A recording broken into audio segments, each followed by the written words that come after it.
Muy buenas noches, bienvenidas y bienvenidos a la cuarta edición del Encuentro de Escritoras Peruanas 2022, un evento de diálogo y de aprendizaje producido y organizado por el INA. Para esta sesión de clausura, la conversación estará basada sobre el tema Feminismo post-pandemia. Participan las escritoras Lucía Alvites, Diana Chávez y, por supuesto, nuestra gran amiga Katy Subirana en la moderación. Bienvenidas. Okay. Buenas noches, muchas gracias a todos y todas por estar aquí. Mi nombre, como ya lo dijeron, es Katy Subirana, soy periodista, soy la coordinadora editorial del espacio El Dominical del diario El Comercio y estudio una maestría en género. Y acá tengo a dos buenas amigas. Voy a leer su bio completa porque nos cuesta trabajar y estudiar y eso es lo que hacemos las tres, ¿no? Entonces creo que vale la pena que digamos todo lo que hacemos, ¿no?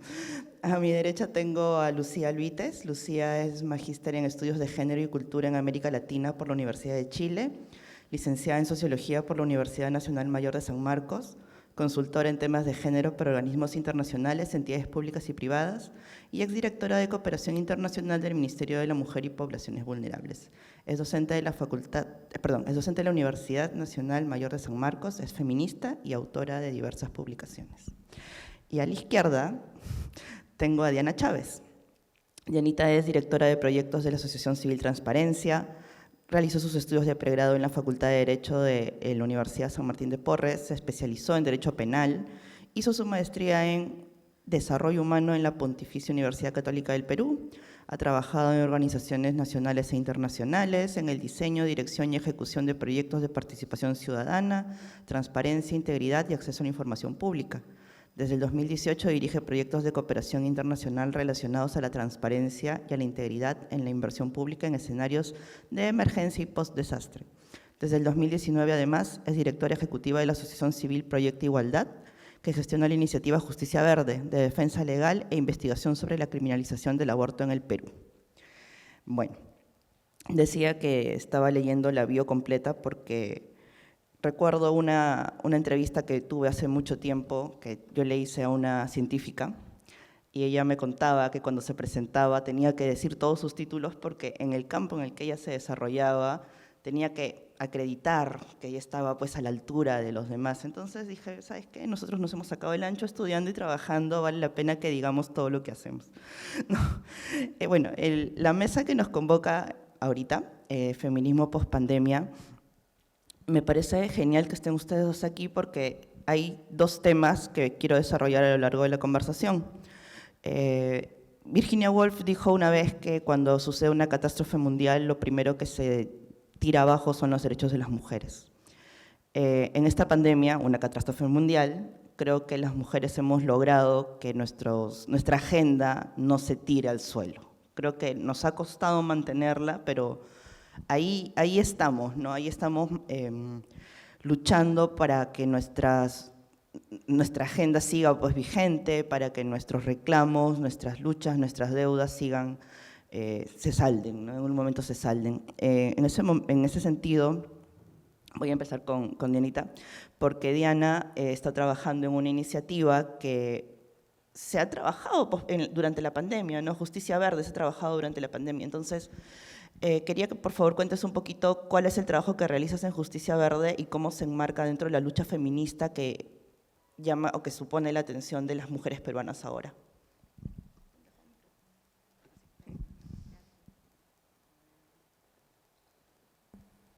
Sí, ya.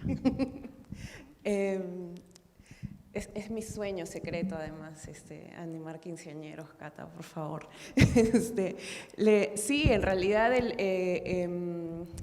nosotras comenzamos a trabajar básicamente porque nos dimos cuenta de que, bueno, no nos dimos cuenta, todas nos dimos cuenta y unas lamentablemente con mucha mayor precariedad que otras, que la medida de seguridad de quedarse en casa no era una medida de seguridad propiamente para las mujeres y infancias y adolescencias, ¿no? Y cómo el quedarse en casa si bien era por nuestro bien, para evitar el contagio, en una época en la que había muy poco conocimiento sobre cómo se transmitía el COVID y cómo funcionaba, ¿no? Me acuerdo que en una época todos nos bañábamos en alcohol, nos desinfectábamos la ropa porque pensábamos que se pegaba en la ropa, ¿no? Era una época de gran preocupación, de gran incertidumbre, pero siempre, tal como tú lo dijiste, las primeras que cayeron fueron, o las que primero se precarizó su situación laboral, o las primeras que se quedaron sin empleo, fue el sector servicios, el sector de trabajadoras del hogar, el sector de personas que estaban en mayor situación de informalidad, y esos eran los sectores en los que predominantemente están ocupados por mujeres, ¿no? Ni qué decir, por supuesto, de la población LGBTIQ+, de las personas trans que tienen un acceso al trabajo formal y digno aún mucho más difícil, ¿no? Y al estar en esa situación, nosotras teníamos distintas aproximaciones sobre los contextos de emergencia, ¿no?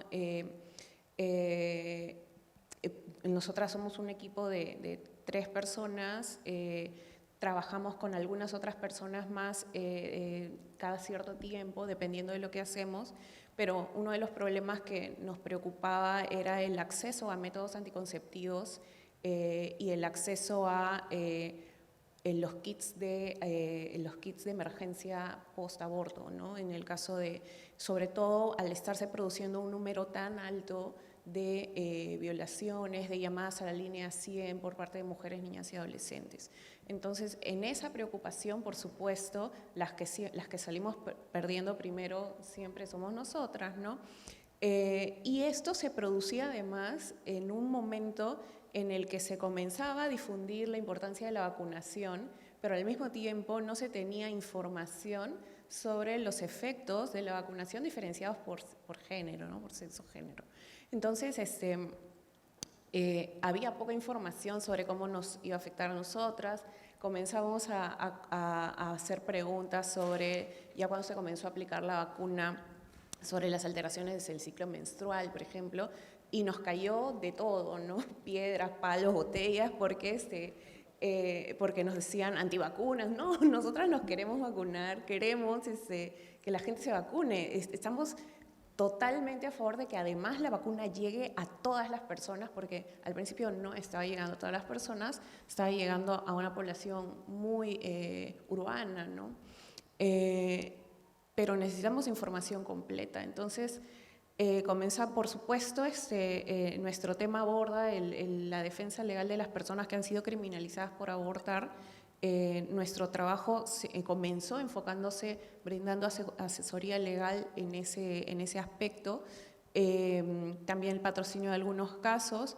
En plena pandemia sucedió lamentablemente la muerte de Diana Alemán, que para nosotras puso de manifiesto todas las posibles dimensiones de vulnerabilidad por las que estaban pasando las mujeres en situación más precarizada durante la pandemia, ¿no? Diana, mujer, joven, venezolana, migrante, madre y muy pobre, en una situación de mucha pobreza además, ¿no?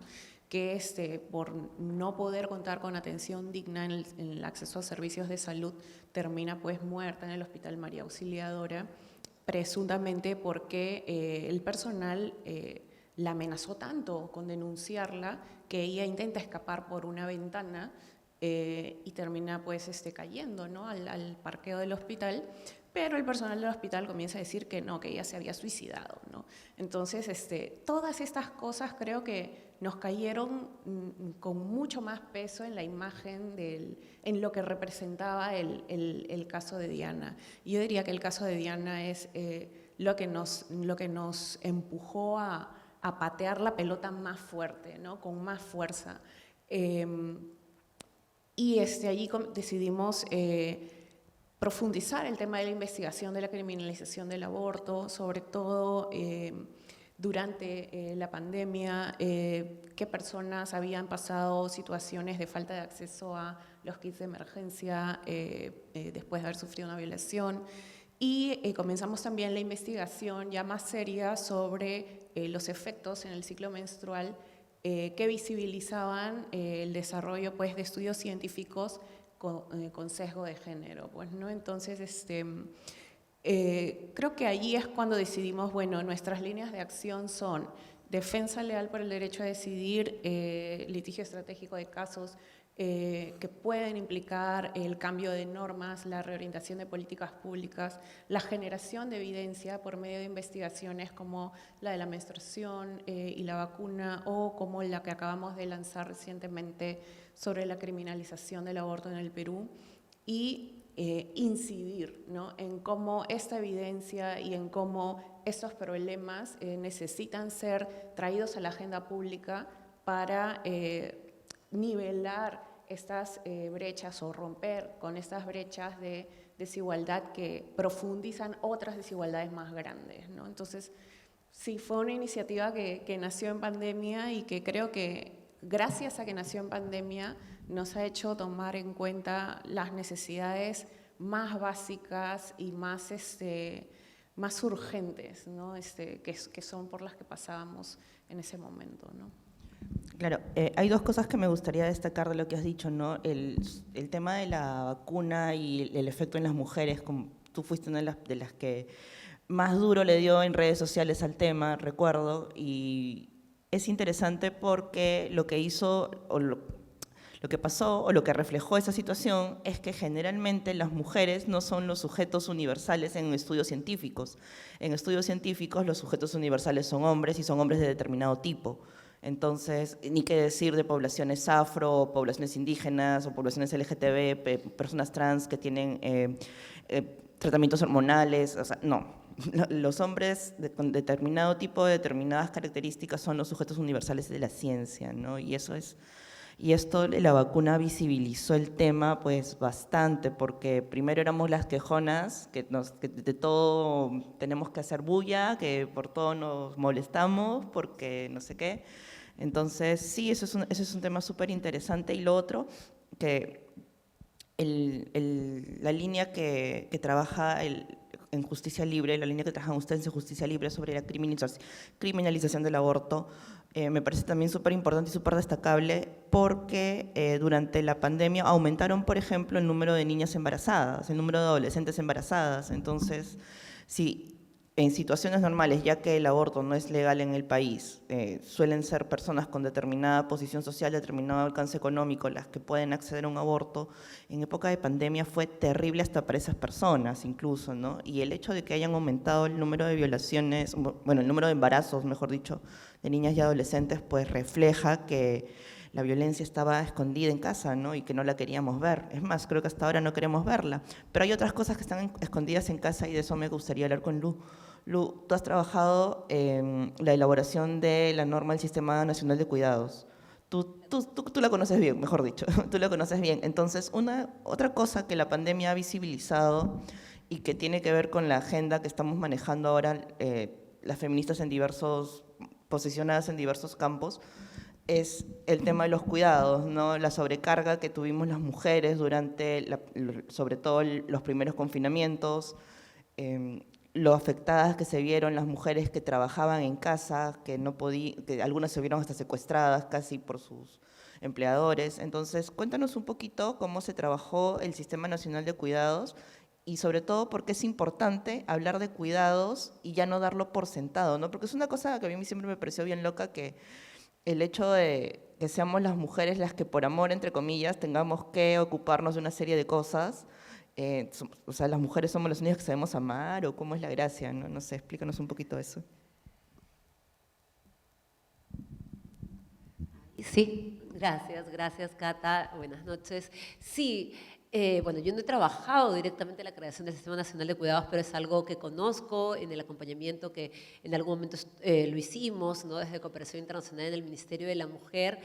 Y sí, ¿no? O sea, la pandemia trajo consigo varias evidencias, ¿no? Se constató algo que desde los espacios, perspectivas y reflexiones feministas veníamos diciéndolo hace décadas, ¿no? Que, por ejemplo, la casa es el lugar donde una debe estar segura, donde debe sentirse protegida, donde es el último lugar, ¿no? Donde debe sentir ese miedo e inseguridad, era muchas veces el centro del miedo, de la violencia, ¿no?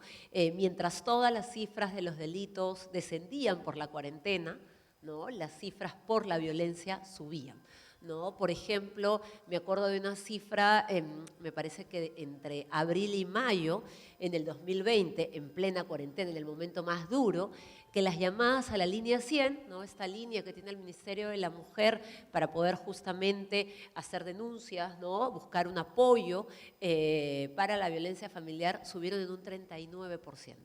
Entonces, claro, ¿no? Esto que veníamos diciendo, ¿no? Que la violencia de género no es algo solamente que vives en la calle ante desconocidos, sino que está en los círculos más íntimos, se vio reflejado en la pandemia, ¿no? Entonces, la crisis holística que trajo la pandemia también, ¿no? Expresó estas grietas, ¿no? Tan fuertes de nuestra sociedad, ¿no? Y otra cosa que expresó también es lo que tú te refieres, Cata, ¿no? Que fue la crisis de los cuidados, ¿no? Como la llamamos mucho, ¿no? Que era que básicamente se vio, ¿no? Ustedes se acordarán además cuando aquí en algún momento se ensayó esto del pico y placa de género. Pico y placa de género, ¿no? Que era que un día salían los varones y otros días salíamos las mujeres a comprar, y cuando salían los varones supuestamente todo era muy ordenado, pero era porque salían muy pocos a comprar, y cuando salíamos las mujeres era muy desordenado, ¿no? Entonces teníamos ahí las respuestas, no, miren, las mujeres qué desordenadas, pero claro, salíamos en mancha porque somos las que somos las encargadas durante décadas y hasta ahora de ir a la farmacia a comprar las medicinas, de ir al mercado a comprar lo que falta para cocinar, ¿no? Pero ¿recuerdas ese reportaje donde iban al mercado y le decían, señor, usted sabe que comprar sabe diferenciar el culantro del perejil? Claro. Tiene Todas su las lista. bromas, claro, todas las bromas que salieron a partir de eso, ¿no? Que hasta supuestamente las mujeres les dibujábamos a las parejas, pues, cómo era lo que tenían que comprar, ¿no? Y le hacíamos el señalamiento, la diferencia entre el perejil, culantro, etcétera, ¿no? Entonces, claro, ¿no? Estas bromas o estas cosas como, ven, los hombres son más ordenados que las mujeres, eran las expresiones, pues, de que el cuidado, donde ha recaído históricamente, es en las espaldas de las mujeres, ¿no? Y con la pandemia, la cuarentena y el confinamiento, las mujeres no solamente tenían esta doble jornada laboral, que es la chamba remunerada que haces muchas veces, y ese trabajo doméstico no remunerado, que de acuerdo a sus cifras oficiales son 24 horas más a la semana que los varones, ¿no? De acuerdo a la encuesta nacional del uso del tiempo, ya creo yo bastante desfasada porque es del 2010, pero no tenemos una nueva. Eso podría haber aumentado mucho más en la pandemia, por supuesto. También teníamos otras tareas, ¿no? Que era, por ejemplo, ser ahora las tutoras virtuales de los niños. ¿Quién acompañaba a los niños y a las niñas, ¿no? A mirar Aprendo en Casa o a escuchar en la radio Aprendo en Casa? De acuerdo a cifras también que sacó el propio Estado, éramos las mujeres, ¿no? En 50%, 60%, 70% las mujeres, ¿no? Sean madres, hermanas, tías, ¿no? Las que viven, ¿no? En ese espacio. Y, ¿no? Había entonces una jornada, la jornada laboral se duplicaba, ¿no? Se multiplicaba. Entonces, claro, ¿no? Esto sucedió además cuando en América Latina, desde hace varios años, se viene discutiendo sobre políticas de cuidado. El país vanguardia en esto ha sido Uruguay, que tiene un sistema integral de cuidados desde hace 10 años. Nuestro país lo viene discutiendo en entidades, básicamente en el Ministerio de la Mujer y Poblaciones Vulnerables, en el mundo de la academia, hace un par de años, un poquito más, creo 3 años, se sacaron los conceptos, ¿no? El marco conceptual que tiene que tener la política de cuidado. Y hace poco, hace un par de meses, se envió, ¿no? Por parte del Ejecutivo la ley de creación del Sistema Nacional de Cuidado para que sea discutida como una ley marco, ¿no? ¿Y por qué es importante esto, ¿no? Más allá de esto que veíamos en el contexto mismo de la pandemia, y que es, y con esto un poco ya termino, un cambio bien paradigmático, ¿no? Porque esto de que decía Cata, ¿no? Las mujeres cuidamos con amor y toda esta chamba es prácticamente el amor incondicional, que es algo plenamente discursivo, histórico, ¿no? Que nació en la modernidad, ¿no? En la modernidad nació toda esta referencia de maternidad, amor incondicional, y que era para cumplir una función concreta de quién se quede en casa garantizando ciertas cosas, ¿no? Y las escogidas fuimos nosotras, ¿no? Y pasó que una necesidad básica de la sociedad, como es garantizar actividades para la vida diaria, fue dado como algo, como una cosa privada. Por lo tanto, todo el mundo la resolvía como pudiera, ¿no? Como pudiera resolverla, ¿no? Y no como algo de la cosa pública. Y las políticas del cuidado, esto que viene creándose mucho en los países en América Latina, en Argentina, en Chile, se viene discutiendo, ¿no? Aquí en el país también, como les comentaba hace un rato, tiene que ver con cambiar también ese paradigma y entender que el cuidado y la organización social del cuidado tiene que ser una cosa pública, no puede ser una cuestión privada, porque se trata de barreras que al final de cuentas hacen pues la sociedad más injusta, menos democrática, porque mientras nosotras cuidamos, hay algo que no estamos haciendo, ¿cierto? No estamos estudiando, no estamos trabajando, no nos estamos recreando, no estamos leyendo un libro, ¿no? Y ya ahora sí, de verdadcito para terminar, esto que decimos, que tanto se instaló este concepto del techo de cristal, ¿no? El techo de cristal en la pandemia descendió completamente, ¿no? A ver en qué tiempo ibas a sentarte a escribir. Si eras una mujer que trabajaba en su casa, que tenías hijos, que los hijos estaban dentro de la casa, ¿no? Bien complejo, ¿no? Pero bueno, por ahí creo que va la respuesta. Y las cosas que ustedes dos han referido pues muestran que ser mujer en este país no tiene un tejido social que la sostenga, ¿no? Tanto como si eres madre, como que si no lo eres. No, si eres madre, tú tienes que ver cómo cuidas a tus hijos, si eres madre soltera, el padre puede desentenderse o qué sé yo. O sea, ser madre es problema de la mujer. Pero el no ser madre, ahí sí todo el mundo se mete, ¿no? El no querer ser madre, todo el mundo se mete. Tanto como si decides no tener hijos, decir no me quiero embarazar, como si sales embarazada y decides interrumpir el embarazo, ¿no? Ahí sí todo el mundo se mete en eso, ¿no? O sea, yo tengo 39 años y la cantidad de veces que me preguntan cuándo voy a tener hijos es incontable. Y supongo que Diana peor porque Diana es casada. Entonces, las cosas siempre pintan mal en ese sentido. Sí, eso es una cuestión de acoso total. Lo que a mí me llama la atención es que hay otros países de Latinoamérica donde también se trabajan estas demandas, pero se trabaja, me parece, de una forma más coordinada. ¿En qué sentido? No necesitas ser madre para hablar de un sistema de cuidados, o no necesitas haber interrumpido tu embarazo para hablar del derecho al aborto, ¿no? Entonces, ¿cómo ven ustedes la posibilidad de hablar, no les digo la existencia, la posibilidad de hablar de un movimiento feminista peruano? Porque yo creo que en la pandemia, además, el manejar redes sociales y esto ha hecho que se visibilice que los feminismos son muy diversos en todo el mundo, no solamente en el Perú, en todo el mundo. Pero si hablamos específicamente del Perú, me parece que hemos tenido una facilidad muy grande para encontrar nuestros nichos particulares, pero tenemos una dificultad muy grande para encontrar aquello que nos une, aquello que nos puede reunir en torno a más de una causa, ¿no? ¿Cómo lo ven ustedes, Dianita?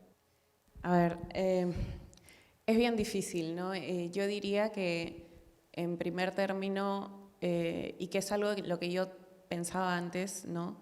Yo ya no creo que haya un feminismo peruano, sino que es necesario reconocer todos los feminismos que conviven y el espacio en el que cada uno decide incidir o representar, ¿no? Creo que eso también parte de que todas las organizaciones, formales o no, los grupos, las diversas vertientes, se reconozcan como iguales entre ellas, ¿no? Entonces, solamente llegar a eso ya es súper ambicioso, ¿no? Me acuerdo que cuando estábamos presentando el estudio sobre criminalización del aborto, una persona dijo, ay, qué bueno es ver caras nuevas. Y nosotras nos miramos y nosotras no somos nuevas. Tenemos más de 15 años en esto, tal vez más de 20, no somos nuevas, ¿no? ¿Nuevas para quién? Entonces, creo que todo parte del reconocimiento, ¿no? Del reconocimiento de la persona que está frente a ti como una persona, perdón, es que fue muy gracioso, pero bueno, parte del reconocimiento de tus compañeras como personas exactamente con la misma posición, agencia, capacidad y validez del discurso y de la forma de activismo desde la que se enuncia, ¿no? Creo que eso es lo importante. Y bueno, si algo nos ha unido, creo, a partir de, no sé, tal vez antes de la pandemia, pero sobre todo a partir de la pandemia, creo que si algo nos permite confluir es en la necesidad de hacer visibles los problemas que nos han querido enyucar como problemas privados. Porque el gran problema y la gran carga que ha caído sobre nuestras espaldas históricamente es porque todos los problemas públicos de cuidado, de salud sexual y reproductiva, todos han sido manejados o han sido asignados por el patriarcado como problemas domésticos, como problemas que la familia tiene que resolver en su privacidad. La menstruación, privado. El control de la natalidad o la contracepción, privado. La violencia de pareja, la violencia en el foco familiar, privado. Las parejas se entienden. La violación entre parejas no existe. Entonces, mientras todas, y por supuesto, el trabajo de cuidado, eso se arregla en el hogar. En el hogar no todas somos iguales, ¿no? Creo que si partimos por la gran necesidad de hacer nuestros, todos estos problemas partes de la agenda pública, ya estamos con un buen comienzo, ¿no? Y creo que esa necesidad, claro, nos dicen, ay, por todo se quejan, por todo chillan, ay, ahora chillan por la vacuna, ahora chillan porque no dicen que a las mujeres se les va a retrasar la regla, ay, ahora chillan porque no ha habido acceso a las pastillas o a las inyecciones anticonceptivas durante la pandemia. Y nos echan la culpa a nosotras de la reproducción o la no reproducción como si realmente fuera un problema privado, una decisión privada y no un problema de salud pública, ¿no? Igual con el trabajo de cuidado. Entonces, creo que un buen punto de partida es reconocer la necesidad de hacer públicos todos estos problemas y de que todos esos problemas que han sido pateados bajo la alfombra, bajo la etiqueta de problema privado, problema del ámbito doméstico, problema familiar, sean puestos en su real dimensión, proporción y prioridad en la agenda pública. Porque de esa forma es que vamos a comenzar a atender todos los problemas de todas las mujeres, ¿no? Yo me acuerdo mucho de cuando salió lo de Aprendo en Casa. O sea, si bien para muchas, nosotros no tenemos hijos, no vamos a tener hijos y nos encanta explicarlo cada vez que nos lo preguntan, ¿no? Pero tenemos sobrinos, ¿no? Y durante una breve temporada tuvimos a nuestra sobrina en casa porque no había quien la ayude a hacer las tareas, ¿no? Y entonces, bueno, yo comencé a ayudarla, César también, otras cosas, la comenzamos a ayudar a hacer las tareas y y luego de un tiempo yo tuve que viajar a hacer trabajo de campo y me di cuenta que en realidad yo no estaba viendo nada del problema, porque el problema no era solamente las mujeres que tenían que estar en casa acompañando el Zoom de la hija o el hijo o acompañando que vean el televisor. El problema eran las mujeres que tenían que subir un cerro 4 horas con niños pequeños para que agarren señal de celular para poder escuchar su clase por WhatsApp, ¿no? Ese era el problema y nadie veía eso, ¿no? Entonces, creo que nuestro punto de partida tiene que ser sacar todas estas cosas que hemos decidido deliberadamente no ver por tanto tiempo y ponerlas como prioridad. Por ahí es por donde debemos comenzar la resolución de todos nuestros problemas y de todas nuestras diferencias. Buen punto. Lu, ¿qué dices?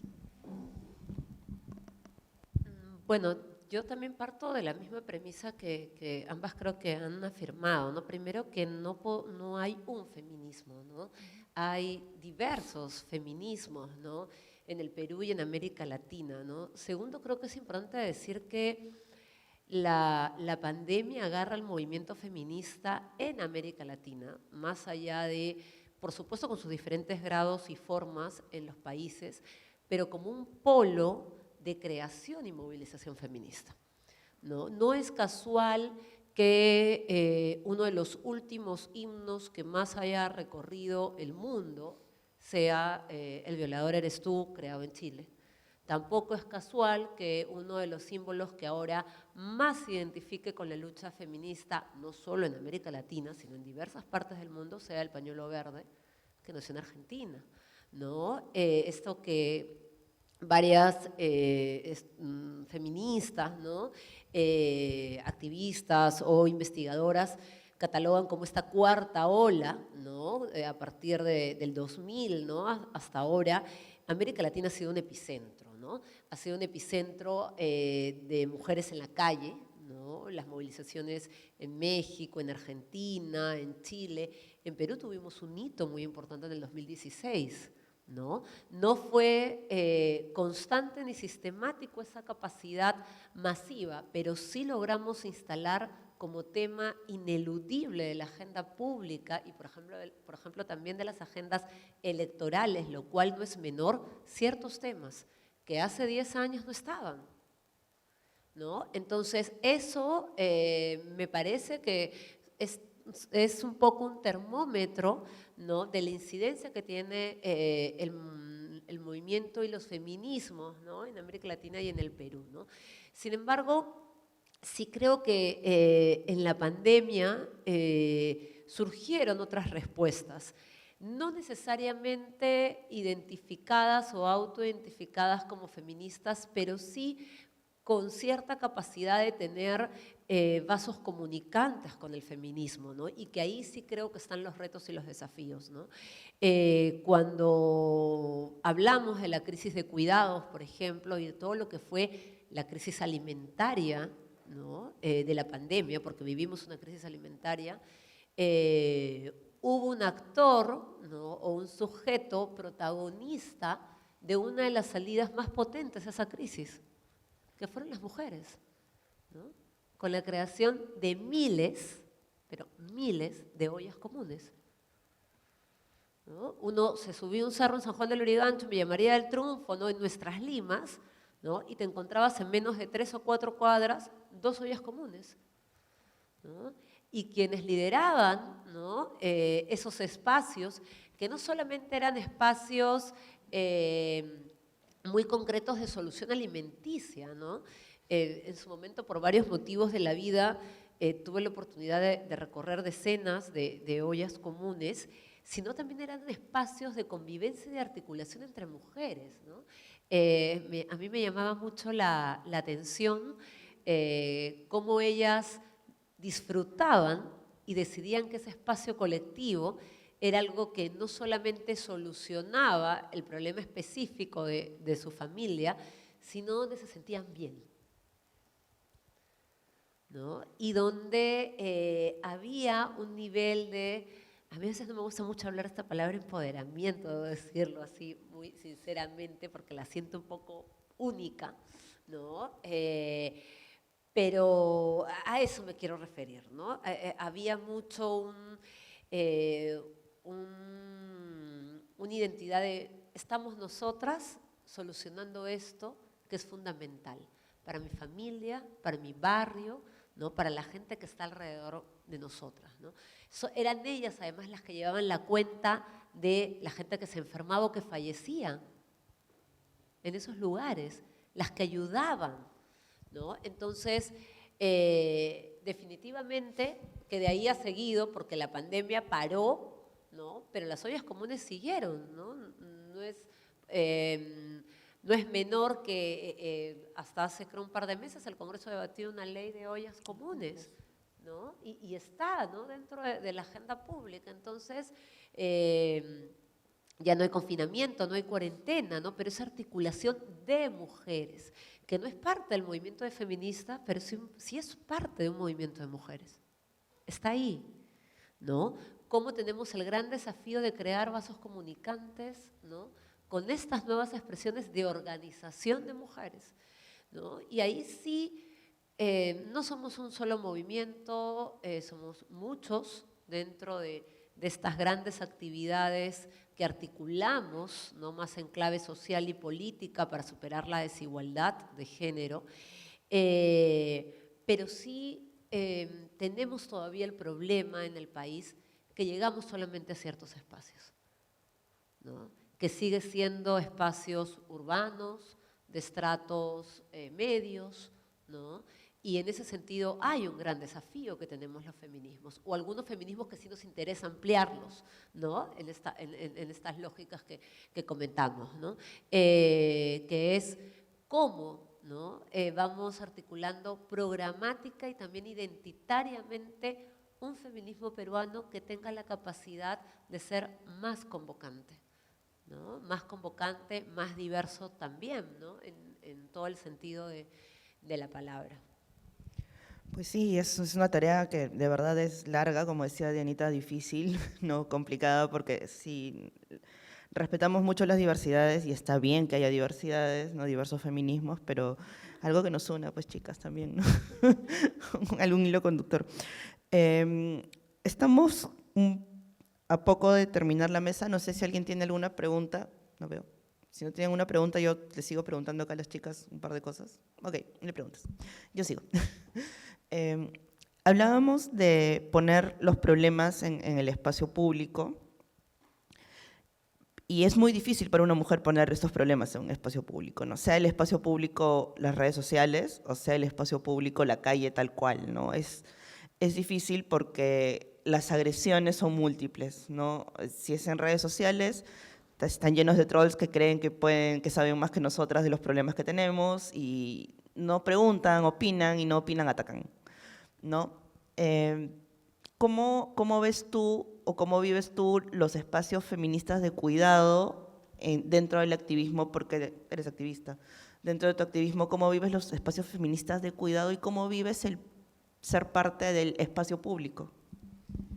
Uy, yo creo que parte de mi autocuidado ha sido, fue en una época restringirme mucho, ¿no? Porque hay temporadas en que el medio, y sobre todo hablando de redes, porque el anonimato permite pues de todo, realmente te puede hacer mucho daño, ¿no? Y sí, yo he pasado temporadas en las que decía, no, desinstalo de mi teléfono para solo ver en la computadora, para no ver mientras antes de dormir, porque te activa feo, ¿no? Y te comienza a poner mal y comienzas a pensar que realmente esa violencia es parte de tu vida o parte de tu activismo y no debe ser, ¿no? Entonces sí, me he automoderado, digamos, y me he retirado incluso por temporadas de algunos espacios. En la articulación con otros espacios feministas o en varios espacios feministas, yo y bueno, nosotras participamos en varias asambleas desde hace años ya. O sea, no somos nuevas, pero y las experiencias han sido distintas. O sea, en algunos casos han sido muy fluidas, ¿no? Y en algunos casos han sido ásperas, ¿no? Ásperas y yo diría con tonos de agresividad, ¿no? Y en esos momentos yo también, al principio, yo cuando era más jovencita, me mechaba, pues, ¿no? Me mechaba, decía, bueno, estoy aquí, me mecharé. Y después ya me cansé y dije, no, yo no me voy a mechar. Porque mi tranquilidad, me canso, me canso. Y realmente una se da cuenta de que tranquila puede hacer mucho más.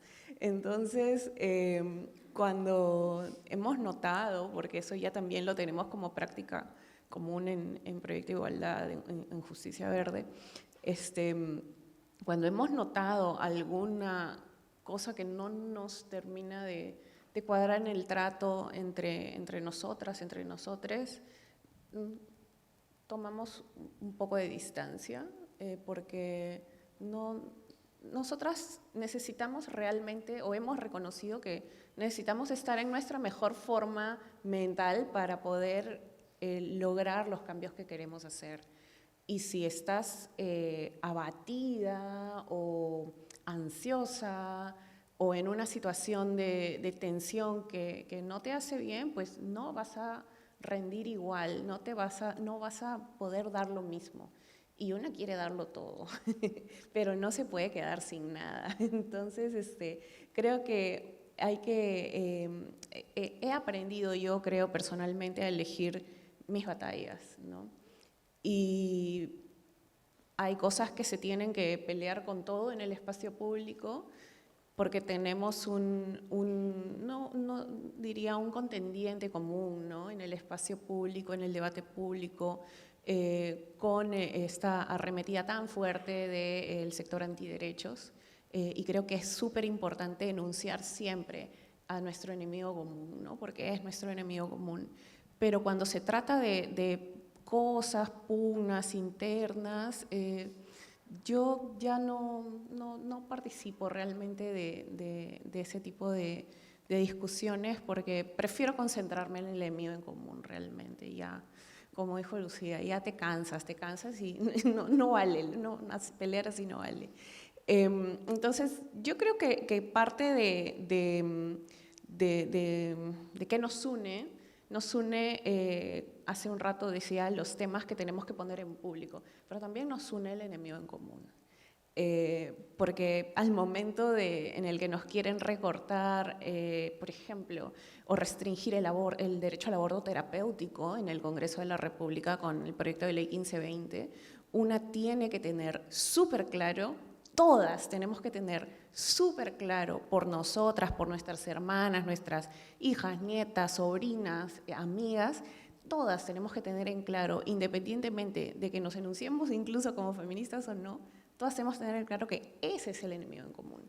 Y mientras ese enemigo en común esté claramente identificado, pues así tengamos las diferencias que tengamos, podremos plantarle cara, porque lo que ha estado sucediendo y lo que viene en la arremetida contra nuestros derechos necesita de un frente común. Diría que, regresando a la pregunta anterior, nos une eso, creo que eso es lo que nos debería al menos unir ahora, ¿no? Súper interesante que lo digas, porque estaba pensando mientras hablabas en unir la pregunta que tenía para Lucía con eso, porque ahorita en las elecciones municipales acá en Lima han salido elegidas 5 mujeres, ninguna evidentemente feminista, todas con un corte muy conservador. Yo sigo pensando y sigo reflexionando sobre qué significa eso, ¿no? O sea, digo, si la participación política de la mujer se la debe al feminismo, pero yo no sé si estas señoras que han salido elegidas sentirán que se lo deben al feminismo, no sé. En fin, tengo todavía muchas vueltas que darle a ese tema, pero sí hay un tema que nos debería unir en tanto quieren irse en contra de nuestros derechos, los adquiridos y los que queremos todavía adquirir, y el hecho de defenderlos en un espacio público, como tú dices, es desgastante, pero el hecho de defenderlos desde un espacio político es más desgastante, creo. Lucía, tú participaste en un espacio político en las últimas elecciones presidenciales, congresales. Si vemos en el Congreso, la única congresista, más allá si les cae bien o mal, la única congresista que se autodenuncia feminista es Sigrid Bazán, las demás no, y aunque creo que Ruth también, ¿no? Creo que Ruth Luque también. Ay, bueno, Susel Paredes. Pero bueno, o sea, no es que haya sido un triunfo feminista. Sin embargo, en campaña hubo muchas mujeres que postulaban al Congreso que levantaban la bandera feminista como tal. Parece que decir en público que eres feminista te resta puntos, ¿no? Parece que si quieres llegar a hacer política, si dices que eres feminista, pues es lo primero que te van a hacer es sacarte de carrera. No sé, ¿cómo lo viste tú? ¿Cómo lo viviste tú? Sé que lo viviste de forma muy dura. No sé si podrías contarnos un poquito. Sí, bueno, sí, es... Bueno, un poquito para hacer el hilo, el movimiento, el patriarcado también pide que el movimiento feminista sea perfecto, ¿no? O sea, ningún movimiento le pide eso, pero el movimiento feminista sí nos lo exige, no nos lo exige, ¿no? Y está ahí para ponerlo siempre ahí sobre la mesa, ¿no? Y bueno, también dentro del movimiento feminista están los problemas de cualquier movimiento social, ¿no? Es parte, ¿no? Donde hay más de una persona, siempre hay disputa de poder, juego de poder, es parte de la vida, de los intereses, en fin, ¿no? De la sociedad y de lo que es la vida en común, ¿no? Y claro, ¿no? En lo político aún más, ¿no? Primero la coyuntura, ¿no? Esto que decían ustedes, ¿no? Estamos en un momento, sobre todo, bueno, creo que generalizado, pero para hablar un poquito de nosotros ya del país, donde hay un despertar antiderechos bien grande, ¿no? Y sectores conservadores que pareciera que cada vez amplían más, ¿no? Su capacidad de representación, lo cual no es... es algo muy complejo, ¿no? Para decirlo así, ¿no? ¿Por qué? Porque también tiene que ver con, bueno, en fin, ¿no? El hartazgo, la falta de representación, la crisis generalizada post-pandemia, económica, etcétera. Claro, las personas buscan grandes discursos, ¿no? Discursos que te saquen de este miedo, de esta inseguridad que tienes todos los días. No sabes si mañana vas a tener chamba, no sabes si mañana le va a pasar algo a tu hija o tu hijo regresando del instituto, de la universidad, se le van a robar el celular, qué sé yo. Entonces, buscas discursos que te den cierta seguridad. Y obviamente los discursos que lo que hacen es gatillar el miedo al otro, cerrarte a ti, ¿no? O sea, al final, ¿qué es el miedo a la diversidad? El miedo al extranjero, ¿no? El miedo a concebir otra forma de familia, ¿no? Entonces, obviamente tiene, ¿no? Asidero, ¿no? Para ampliarse o crecer, ¿no? Entonces es un momento de bastante disputa que viene además alimentada porque la agenda feminista es una agenda pública y eso trae resistencias. Los cambios siempre traen resistencias, ¿no? Entonces, sí, claro, en el mundo político eso es difícil, ¿no? Es difícil plantear, por ejemplo, una propuesta a la ciudadanía que tiene que ver con derechos sexuales y reproductivos, ¿no? Y tener al otro lado básicamente el argumento que lo que hace es despertar miedos y odios, ¿no? El también encasillarte, ¿no? El que te encasillen, ¿no? Ante ciertas posturas, ¿no? Porque eso es lo que ha pasado, ¿no? Y lo otro es también un poco esta, que pese, ¿no? Más que ese debate, por ejemplo, de propuestas sobre derechos sexuales y reproductivos en el caso, ¿no? Sobre el tema, sobre políticas como políticas de cuidado, ¿no? Lo que pese sea el anulamiento del adversario, ¿no? Porque ya cuando es el anulamiento del adversario ya no puedes discutir democráticamente, ¿no? O sea, ya no puedes hacer democracia, ¿no? Entonces, es complejo, ¿no? A mí sí me parece que a pesar de estos datitos que Cata ha comentado que son ciertos, cada vez son más, por ejemplo, las feministas que se atreven a postular a elecciones y ocupar cargos públicos. Y cada vez es más esto de decir, soy feminista y estoy postulando a tal cosa. Y eso es importante, ¿no? Cómo vamos ampliándolo, cómo vamos dialogándolo con otras agendas, cómo vamos interactuando y cómo sobre todo no nos olvidamos de algo fundamental, ¿no? De no hablarnos a nosotras solamente, ¿no?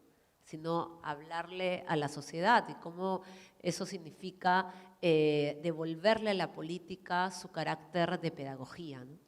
que ha perdido completamente, ¿no? Entonces, Muchísimas gracias, Lu. Muchísimas gracias, Dianita. Muchas gracias a todas las personas que nos han escuchado acá. Somos 3 feministas conversando, las 3 imperfectas, las 3 en aprendizaje y las 3 en la lucha. Muchísimas gracias. Buenas noches.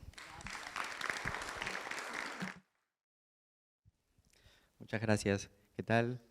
¿Qué tal con todos? Mi nombre es Osmar Costa, soy analista de la Gerencia de Biblioteca y justamente quería mostrarles un recurso muy interesante que tenemos para ustedes. El día de hoy nos une las letras y la lectura. Y justamente por eso creo que este recurso les va a parecer de lo más interesante. Para esta presentación le quiero pedir al público, bueno, a los que se animen, que saquen sus celulares y que sigan justamente este paso a paso. Vamos a hacer un paso a paso, les voy a indicar cómo acceder a ciertas cosas. Así que sería muy interesante que desde sus celulares sáquenlos y vamos a ver este recurso. Con ustedes les quiero presentar BootCloud. ¿Qué es BootCloud? BootCloud es nuestra más reciente biblioteca virtual, ¿no? Funciona enteramente online y lo más importante es de libre acceso para toda persona que tenga internet, para toda persona que le interese la lectura, para toda persona ávida de conocimiento. Este recurso es para ustedes, ¿no? Si desean acceder a la página que está aquí, solo tienen que acceder a bootcloud.pe, pueden hacerlo desde sus celulares y van a acceder a esta página. ¿Qué pueden encontrar en BootCloud? Pues de todo, cualquier cosa que puedan imaginarse. En este momento tenemos más de 5.000 libros, pero con el tiempo vamos a ir creciendo, solamente creciendo, ¿no? En la página ustedes van a poder encontrar la descripción del proyecto. BootCloud es una colaboración de la Embajada de los Estados Unidos, el IBNA y los American Spaces en el Perú. Esto quiere decir que es un proyecto que tiene un alcance nacional, ¿no? Todos los American Spaces, bajemos un poquito por favor, un poquito más. Más, ahí. Aquí pueden ver a todos los American Spaces a nivel nacional que son parte de este proyecto, ¿no? Y como pueden ver, son 8 centros binacionales, ¿no? Que están dedicados al impulso del hábito de la lectura. Seguimos bajando, por favor. Sí. Y para que puedan ver todo lo que tiene BootCloud, lo único que tienen que hacer es, es bajar y van a encontrar un botón que dice entrar. Y ahí vamos a poder ver el catálogo de BootCloud. Y como pueden ver, bueno, en este momento tenemos una colección destacada que es, digamos, por el mes de la herencia hispana. Sin embargo, baja por favor. Dale, ahí clic en entrar.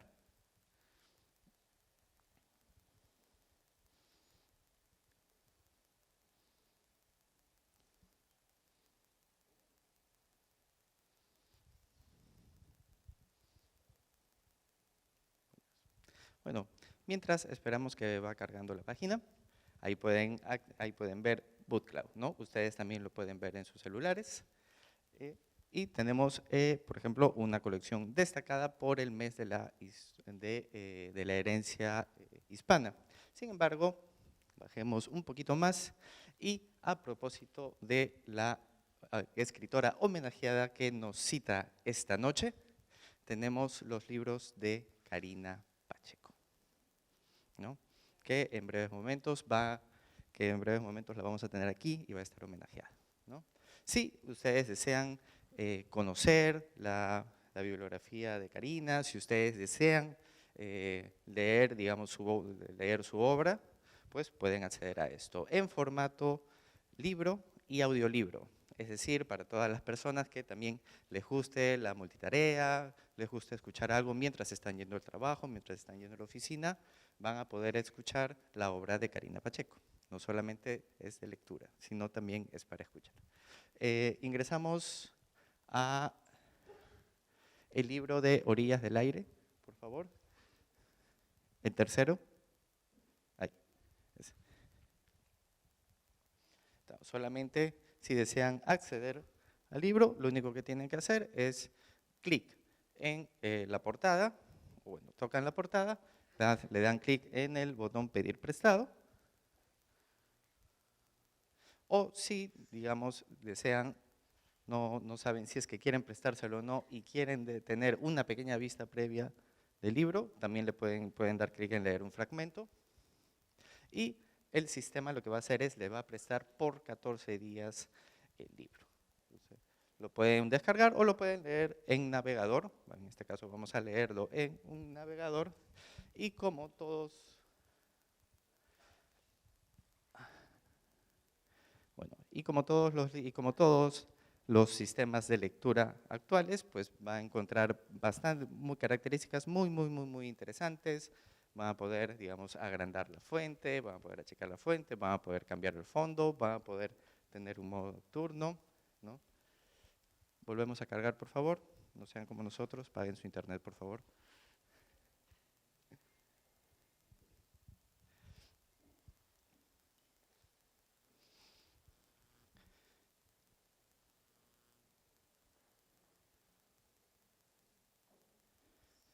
No se preocupen.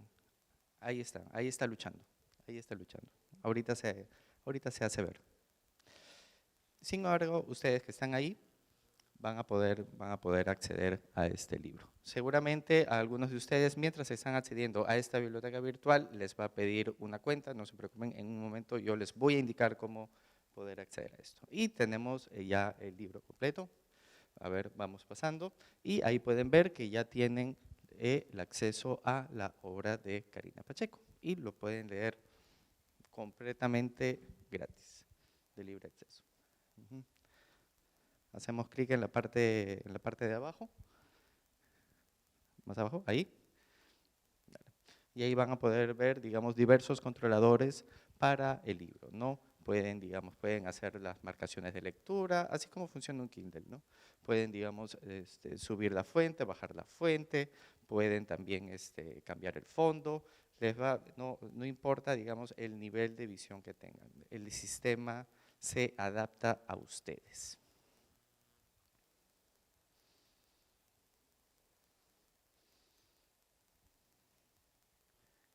Sepia y oscuro.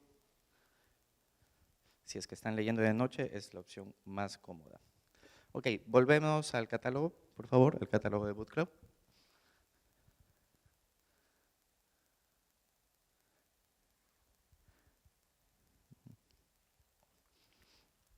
Está bien, vamos bajando. Y como pueden ver, sí, ustedes acceden y van a poder acceder a la obra de Karina Pacheco, pero el acceso a Book Club no queda ahí. Como les dije, tienen diversos temas. Vamos bajando, por favor. ¿No? Van a poder encontrar, si tienen hijos, si tienen un sobrino, van a poder encontrar libros para niños, audiolibros para niños. Seguimos bajando. Aparte van a poder encontrar libros sobre la cultura norteamericana, van a poder encontrar libros para el aprendizaje del idioma inglés, van a poder encontrar libros también, libros LGTB. Bajamos. ¿No? Van a poder encontrar sagas juveniles y van a poder encontrar todo lo que tiene que ver con teaching. Si alguien se está preparando para un examen internacional, si alguien está digamos, estudiando inglés, si alguien tiene ganas de escuchar algún audiolibro, tiene ganas de repasar el listening y escuchar algo en inglés, esta plataforma les va a ser de mucha ayuda. Sin embargo, si ustedes también están interesados en leer un clásico peruano, un clásico norteamericano, o desean también acceder a las novedades editoriales que del momento, esta plataforma les va, aquí lo van a encontrar. Aquí lo van a encontrar.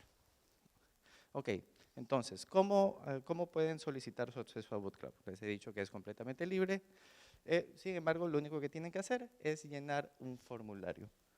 Volvemos a la primera pestaña de Bootclub, American Spaces. Ahí, subimos un poco más. Sube. Aquí. Si ustedes ingresan a bootclub.pe, ingresen a esta parte y ahí van a encontrar al IBNA, ¿no? Si hacen clic ahí, esto les va a llevar a un formulario. Clic, por favor. Esto les va a llevar a un formulario. Lo único que tienen que hacer es completar sus datos, envían su respuesta y en el transcurso de las próximas 48 horas les va a llegar un correo con su acceso gratuito por 6 meses. Y durante esos 6 meses ustedes pueden prestar los libros que ustedes deseen, ¿no? Los pueden hacer a través de la computadora, como lo han visto ahora, o pueden hacerlo a través de su celular. No solamente con Explorador, sino también tenemos una aplicación dedicada que se llama Libby, que de todas maneras le va a dar una mejor experiencia de lectura. Se los recomiendo bastante. Que ahí la pueden ver. Está disponible para Android, para iOS y también descarga gratuita. Lo único que tienen que hacer, el ingreso, una vez que se habilite su acceso, es con DNI. Bueno, entonces la invitación está hecha. Espero que de todas maneras hagan la solicitud. Es un recurso muy interesante. Van a poder acceder, como le digo, a miles de libros que hay ahí. Y no solamente eso, sino cada cierto tiempo que ingresen van a encontrar más novedades literarias. Si hay algún título que les interese, porque también nos gusta escuchar a nuestros lectores y a nuestros usuarios, pues pueden enviarnos un correo a bibliotecario.virtual@ibna.edu.pe y de todas maneras nosotros vamos a hacer todo lo posible para encontrarles ese título que tanto les gusta. Entonces, bueno, eso sería todo por mi parte. Espero que tengan una feliz lectura y seguimos con la programación.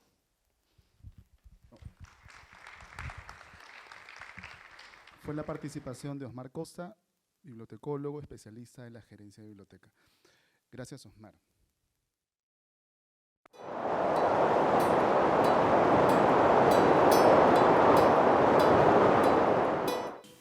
Karina Pacheco para mí es la amiga coherente, la utopía de la mujer andina de este tiempo, la resignificadora estrella de la memoria histórica. No es solo importante de que sea escritora, es antropóloga, es editora y por supuesto una de sus búsquedas, yo le reconozco esa búsqueda, es darle voz propia a las gentes menos favorecidas de nuestra historia, pero también por sus temas de reivindicación permanente de lo que significa ser mujer en el ande, en el mundo.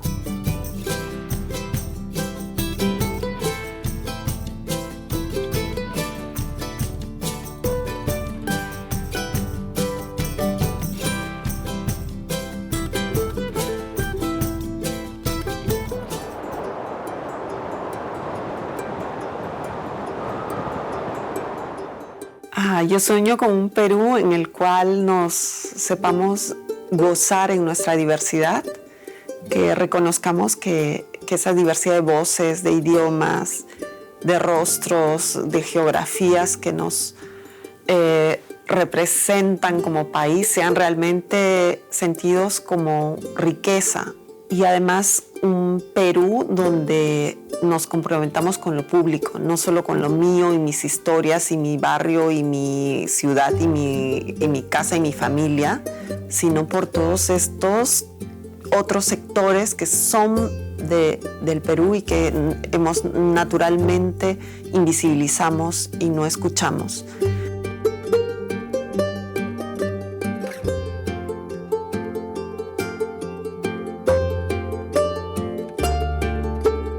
Entre los Andes y la Amazonía siento que está mi origen. Uno cuando mira las altas montañas, el bosque inmenso que hay en la Amazonía y toda la historia que se ha desarrollado ahí, es una fuente continua de preguntas y que te abre a la creatividad, ¿no?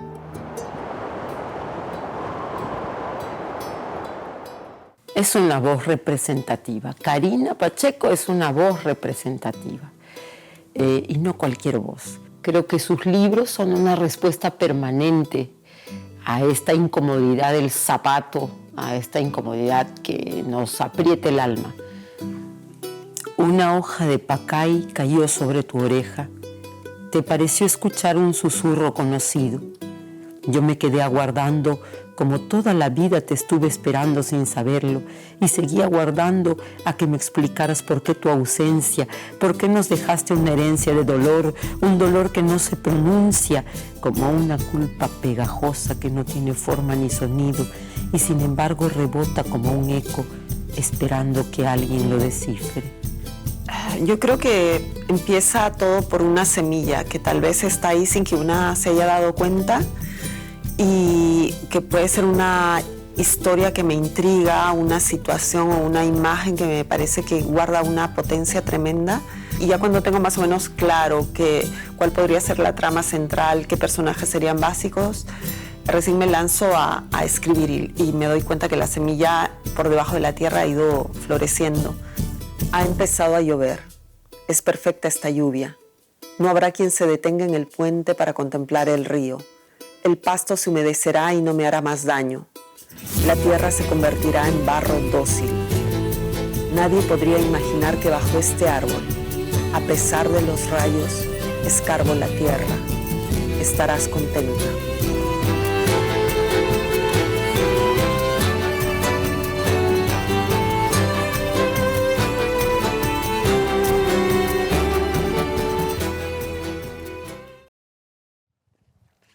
Bueno, conforme anunciamos, iniciamos la mesa de homenaje a la antropóloga y escritora Karina Pacheco. Dejamos ante ustedes a Katy Subirana en la moderación. Sí, yo soy la moderadora estrella esta noche. Bueno, nada, muchas gracias otra vez a todas las personas que han ido llegando, a las personas que están desde el principio y a las personas que han venido todos los días al encuentro de escritoras. Es el 4º año que el IMNA lo está impulsando este encuentro y bueno, esperamos que vengan muchos más porque entiendo que lo están disfrutando y me alegro mucho por eso. Este año tenemos como homenajeada a Karina Pacheco. Karina es una persona extraordinaria, ya la han presentado por el video. Y tenemos en la mesa a 3 mujeres también extraordinarias que son amigas de Karina, que son brillantes cada una en su campo de trabajo y que tienen mucho que decir, no solo sobre Karina, sino también sobre las mujeres que escriben. Bueno, empiezo dándole pase a Jackie Fox.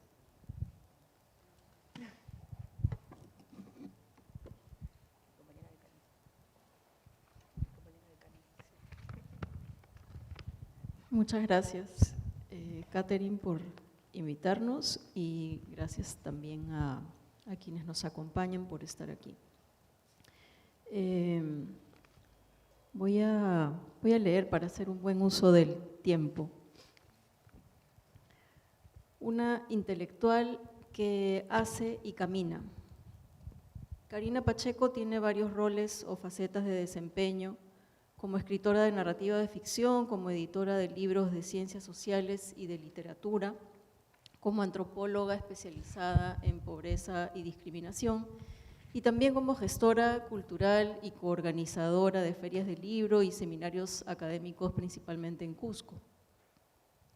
¿Qué destacaría en este homenaje en unos pocos minutos? Solo algunas cosas. Mencionaré algunas razones, pero luego me concentraré en la importancia de su trabajo literario y sus enfoques como autora. Los cuentos y novelas de Karina Pacheco permiten a sus lectores entrar en un diálogo interior o con otros lectores, sobre asuntos puntiagudos y usualmente dejados en los márgenes. Esos márgenes están ahora mucho más marcados en Lima en particular, por la radicalización de sectores conservadores, pero no tomaré esa discusión, vuelvo a lo que me toca. Es notorio que sus lectores buscan espacios de intercambio con ella, en festivales literarios, en coloquios, en escuelas estatales, en clubes de lectura, para no quedarse solo en la experiencia individual o privada del consumo del libro. Por los comentarios que uno puede leer en su muro de Facebook, podríamos también decir que los lectores le expresan la experiencia transformadora que produce la lectura de su obra, pues algunos de sus relatos pueden ser perturbadores, no son para quedar indiferentes. La producción literaria de Karina Pacheco tiene elementos de autoficción, ecoliteratura, feminismo y reconstrucción de la historia contemporánea, lo que le permite plantear una posición crítica hacia antiguas o actuales injusticias y desigualdades. Si bien Catherine ha mencionado que las tres que vamos a homenajear a Karina somos sus amigas, yo no estoy hablando exactamente como amiga. He intentado escribir esto casi como poniendo entre corchetes la amistad que yo tengo con Karina desde hace unos 8 años.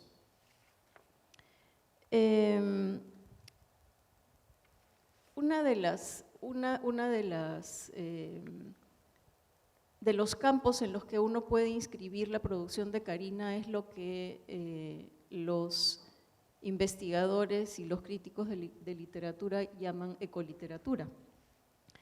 Y en la bibliografía sobre ecoliteratura las palabras clave son transnacional, cosmopolita, hibridez, diáspora y cultural. En una definición sobre ecoliteratura de un libro que se llama Discursos contemporáneos sobre ecoliteratura, de autores que se apellidan Dacuña y Saldaña, del año 2020, dice que la ecoliteratura resalta preocupaciones de problemas ambientales globales como el cambio climático, la biodiversidad y el desarrollo de nuevas formas de interconexión con comunidades locales y regionales. Además, sigo citando, en este contexto, el discurso contemporáneo de la producción literaria, de la ecoliteratura, se vuelve de inmediata implicancia para entender la crisis ambiental. En cierto modo, sigo citando, leer sobre diversas culturas y experiencias puede contribuir a un discurso contemporáneo que facilite una sensibilidad ambiental y desarrolle una aproximación ecológica. Termino de citar.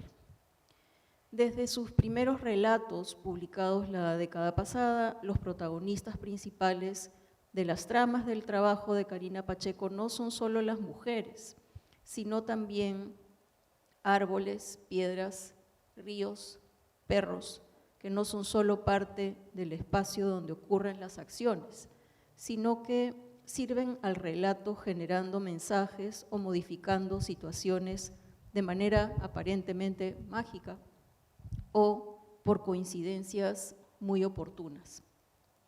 Las montañas, los apus, los y las ancestras, los mitos andinos de origen, y en ello no solo los personajes como Mamá Huaco, sino los referentes como el sol y la luna, forman parte del repertorio con el que Karina Pacheco crea y escribe. Escribir literatura, incluyendo promesas con piedras o con antiguos personajes incluyendo promesas con piedras o con personajes que se encomiendan a estos elementos, seres o antiguas o modernas, actuales divinidades, es una operación muy arriesgada en términos de verosimilitud en la literatura. Los relatos de Karina Pacheco suelen poner al lector en la disyuntiva de creer o no creer en los términos de la trama, pero como buena creadora y con la solidez de quien conoce estos otros órdenes y culturas, lo hace y lo logra. ¿Qué subyace en la escritura de quien valora y dota de alma a entes que para la cultura occidental son inanimados y que además en el modelo neoliberal pueden ser extraídos o explotados extensivamente sin respetar estándares o hasta explotarlos ilegalmente. ¿Qué subyace en esta escritura? Es una posición valiente y minoritaria, porque el régimen, el orden político, económico y cultural tiende a constreñir y a considerar el entorno como objeto con fines de Producto Bruto Interno. Y como consecuencia, los pueblos originarios o las personas que no siendo de pueblos originarios valoran estos ecosistemas, o más bien que valoran la vida, las cosmovisiones y respetan a sus ancestros, también suelen ser golpeados o amenazados en su permanencia por parte del orden político económico. La novela El bosque de tu nombre, que transcurre en Guatemala, y el cuento Reyes del Bosque, entre otros, son algunos de los relatos que visibilizan estas tensiones entre el capital privado, el medio ambiente, la sostenibilidad de un espacio natural y las personas. Reyes del Bosque es un cuento que se sitúa en un campamento petrolero en la selva norte, en una reserva natural, en una zona donde ocurren derrames de petróleo.